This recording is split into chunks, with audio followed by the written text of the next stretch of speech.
Драги мои сограѓани, знам дека секој ден сте преоптоварени со информации и пресконференции за ширењето на епидемијата и потполно го разбирам вашиот страв за вашето здравје и здравјето на вашите најблиски.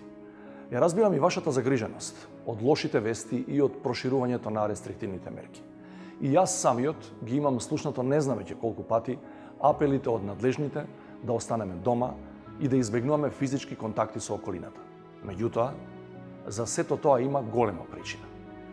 Во изминативе 20 години имаме поминато низ многу тешки работи.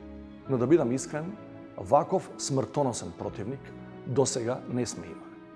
Пред неколку дена за прв пат воведовме воредна состојба, а завчера исто така за прв пат полициски час на целата територија, каде што полицијата и армијата го контролираат влезот и излезот од сите населени места.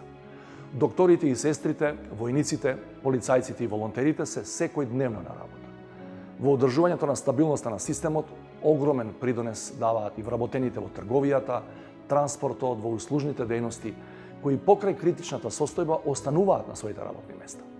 Додека целиот свет е во потрага по вакцина и лек, самоизолацијата е најдобрата превентива против вирусот.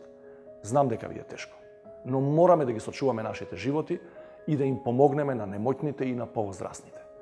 Немаме друга опција во овој период, освен да издржиме. Ве молам, не паѓајте со духот. Сите заедно ќе издржиме.